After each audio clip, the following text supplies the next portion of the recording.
अच्छा भट्टी साहब, आप कहिएगा, वर्ल्ड कप में अमेरिका जैसी टीम से शिकस्त के बाद कप्तान बाबर आजम आज कितने प्रेशर में होंगे और एक छोटी सी टीम से हारना और फिर अगले मुकाबले में रिवायती हरीफ जाहिर है पाकिस्तान और भारत का जब मैच होता है तो एकदम अल्टीमेटली प्रेशर तो आता है, तो बाबर के लिए ये कितना मुश्किल होगा? देखें नीलम, मुश्किल तो बिल्कुल है कि आप एक ऐसी टीम से हार गए जिसकी हमारी इस 25 करोड़ अवाम में शायद किसी को तवक्को नहीं थी कि हम अमेरिका से हार जाएंगे। लेकिन अगर आप पाकिस्तान की हिस्ट्री देख लें, हमने जब 92 वर्ल्ड कप जीता, हमने 2009 की T20 वर्ल्ड कप में कामयाबी हासिल की, 2017 में चैंपियंस ट्रॉफी जीती, इवन जो 2022 में ऑस्ट्रेलिया में T20 वर्ल्ड कप हुआ, हम ग्रुप मैच जिम्बाब्वे से हार गए।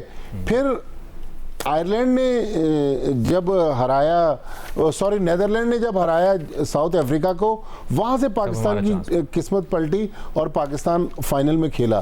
तो पाकिस्तान की जो हिस्ट्री है वो यही बताती है कि ये टीम जब गिरती है उसके बाद फिर ये उठती है और फिर पलट के पीछे नहीं देखती। तो नॉर्म बन गया ना कि उसका हारना, उसके पॉइंट्स, बारिश हो जाए, ये हो जाए, तो कोई बेहतरी नहीं आई वक्त के साथ साथ। और अभी जो रीसेंट परफॉर्मेंस है अमेरिका के खिलाफ, ये तो काफ़ी प्रेशर भी देगी। और यकीनी तौर पर जो सिकू भाई बात भी करें, जो पिच है वहाँ पर इंडियन टीम पहले खेल चुकी है तो उनको एक एडवांटेज ज़रूर होगा। देखें, सारी चीज़ें इसमें कोई शक नहीं मुबशिर के पाकिस्तान के खिलाफ जा रही हैं। पाकिस्तान पहला मैच भी हार गया। इस ग्राउंड पर पाकिस्तान को प्रैक्टिस सेशन का भी मौका नहीं मिला। कल रात को जो प्रैक्टिस सेशन हुआ वो भी पाकिस्तान को किसी और जगह प्रैक्टिस करवाई गई। इंडिया ने यहाँ पर एक वार्म अप मैच भी खेला है, एक आयरलैंड के खिलाफ मैच खेला, 8 विकेट से जीता। लेकिन पाकिस्तान की ये टीम जिसमें यंगस्टर हैं और ये वो टीम है जो मेरे ख्याल में जिस दिन इसका दिन होता है ये बड़ी से बड़ी टीम को पिछाड़ देती है। तो मेरा पता नहीं क्यों, हालांकि जब कुछ देर पहले जब नीलम से बात हुई थी उस वक्त जब इन्होंने पूछा तो मैंने फ़ौरन इंडिया कह दिया, लेकिन अब पता नहीं क्यों जब एक आध घंटा गुजरा है अब मेरा दिल भी कुछ ऐसा कह रहा है कि ये टीम आज शायद बहुत सारे जो एक्सपर्ट्स हैं उनको गलत साबित कर देगी। और हमारे दिल भी यही कह रहे हैं। बिल्कुल, हमारे दिल भी यही कह रहे हैं, दुआएं भी साथ है। सिकू, आपको क्या लगता है कि जिस तरह से भारत इस पिच पे पहले खेल चुका है तो ये कितना ज़्यादा एडवांटेज होगा भारत के लिए? अच्छा, टॉस का कितना अहम किरदार होगा भट्टी साहब? जी नीलम, क्रिकेट की एक बहुत बड़ी वेबसाइट है, वो ये क्लेम कर रही है कि आज के मैच के लिए वो पिच इस्तेमाल की जाएगी जो कल रात नेदरलैंड और साउथ अफ्रीका के मैच में इस्तेमाल हुई थी, जिसमें नेदरलैंड ने 103 रन बनाए थे 9 विकेट पर और साउथ अफ्रीका भी गिरते गिराते बड़ी मुश्किल से जाके 6 विकेटें हासिल कर ली, फिर भी नेदरलैंड 6 ओवर से मैच जीते थे। तो वो कह रहे हैं कि ये वो पिच है जिसपे आज पाकिस्तान भारत खेलेंगे, जिसपे कल नेदरलैंड और साउथ अफ्रीका का मैच हुआ था। अच्छा भट्टी साहब, अब क्योंकि हम गलतियों की भी बात कर रहे हैं तो ऐसे हालात में कप्तान को क्या अपनी स्ट्रेटजी बनानी चाहिए? कौन कौन सी ऐसी गलतियां हैं जिससे बाबर को दोहराना नहीं चाहिए इस मैच में? देखिए, एक तो नीलम, हम लोग टीम सिलेक्शन में बहुत ज़्यादा उलझे हुए थे कि आज़म खान को खिलाना है या नहीं खिलाना, ओपन कौन करेगा। लेकिन हमारा जो सबसे बड़ा मसला रहा है पिछले कोई 6-8 महीने से कि हमारा ओपनिंग स्टैंड तो अच्छा होता है लेकिन जो मिडिल ओवर्स होते हैं ना, वहाँ हमारी बैटिंग एकदम से स्लो हो जाती है, जिसकी वजह से जो इस वक्त दुनिया में क्रिकेट हो रही है, जिस तरह सिक्कू भाई बात कर रहे थे, कल ऑस्ट्रेलिया और इंग्लैंड का जो कल रात में मैच हो रहा था उसमें 200 रन बने, वो वाली क्रिकेट हम नहीं खेल रहे। तो हमें उन मिडिल ओवर्स में भी अपना पेस जो है बैटिंग का वही रखना होगा। दूसरा, फिर बाबर आजम के बारे में जब पिछली बार नवंबर में जब उनको कप्तानी से हटाया गया, उससे पहले भी बहुत बड़े बड़े एक्सपर्ट यही कहते रहे कि जहां टीम प्रेशर में आती है बाबर आजम जो है वो लगता है कि उनके भी हाथ पांव फूल जाते हैं। तो बाबर आजम को भी बिल्कुल ना खुद पैनिक करना चाहिए और इस मौके पे जबकि हम एक कमज़ोर टीम से हारे हुए, मेरे ख्याल में थोड़ा माहौल को पुरसुकून रखना, ये पाकिस्तान टीम मैनेजमेंट की भी और कप्तान की भी सक्सेस होगी।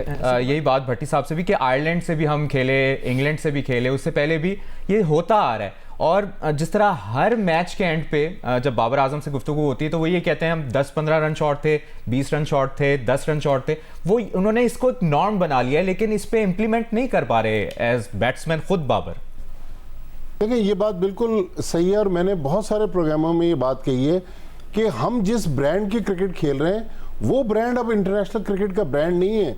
हमें अपना जो पेस है बैटिंग का वो बढ़ाना पड़ेगा। 160 165 रन पर हम उस ज़माने में मैच जीत रहे थे जब हमारी बॉलिंग बहुत एक्स्ट्राऑर्डिनरी कर रही थी और 165 पे हमारे बॉलर्स जो थे वो स्कोर डिफेंड कर रहे थे। लेकिन अब मेरा ख्याल में 190 200 और 200 प्लस भी आप देखें, हमारे पड़ोस में जो लीग हुई उसमें 240 भी एक मैच में चेज हो गए।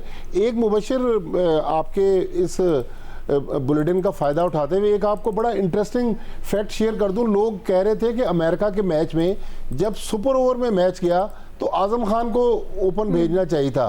टीम मैनेजमेंट भी ये सोच रही थी। हुआ क्या, आज़म खान ने चूंकि ओवल के T20 मैच में 2 कैचेस ड्रॉप किए थे, उनसे विकेट कीपिंग नहीं करवाई गई और आज़म खान पहली गेंद पर अमेरिका के खिलाफ गोल्डन डक पर आउट हो गए। जब फील्डिंग के लिए गए 10 ओवर्स बाद आज़म खान बाहर चले गए।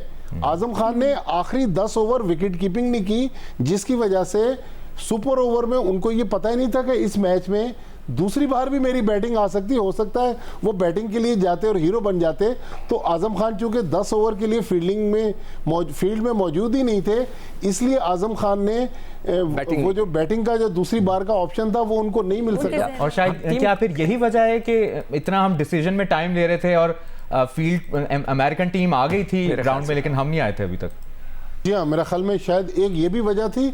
दूसरा वो ये भी कंफ्यूज थे कि स्ट्राइक जो है जब आज़म खान का डिसाइड हो गया कि फ़खर जमान स्ट्राइक करें या इफ्तिखार पहली गेंद खेलें, तो इफ्तिखार सामने चले गए और 6 गेंदें हो गई और फ़खर जमान दूसरे एंड पे रह गए। ये एक और ब्लंडर था हमारी टीम मैनेजमेंट का। भट्टी साहब से एक मैं ज़रूर ये बात जानना चाहूँगा कि यकीनन इस पर बहुत बात की है आप लोगों ने, लेकिन जो सुपर ओवर मोहम्मद आमिर को देने का डिसीजन था, क्या आज भी बाबर आजम को उसी पे कायम रहना चाहिए क्योंकि उसे बेहतर ऑप्शन फिर नहीं थी इस वक्त? देखिए मुबशिर, जो क्रिकेट में होता है, जो आपका बेस्ट बॉलर है वो सुपर ओवर कराता है। तो हमारे इस पूरी बॉलिंग में शाहीन शाह आफरीदी जो थे वो हमारे नंबर 1 बॉलर हैं। मेरे हिसाब से उनको करवाना चाहिए था। अब मैंने ये जानने की कोशिश की कि आमिर से क्यों करवाया गया, तो उन्होंने कहा कि जब 19वां ओवर मोहम्मद आमिर ने करवाया वो चूँकि बहुत अच्छा ओवर था, लिहाजा फिर टीम मैनेजमेंट ने कहा कि चलें ये गैम्बल करते हैं और आमिर को देते हैं सुपर ओवर। लेकिन दूसरी तरफ ये भी हुआ कि मोहम्मद आमिर इत्तेफाक से उन्होंने 10 रन तो बैट से दिए, लेकिन जो 8 एक्स्ट्रा रन दिए वो फिर पाकिस्तान के लिए मुश्किल हो गया। पिछले मैच में, पिछले कुछ मैचेस में इनफैक्ट शाहीन भी उस तरह से परफॉर्म नहीं कर पा रहे।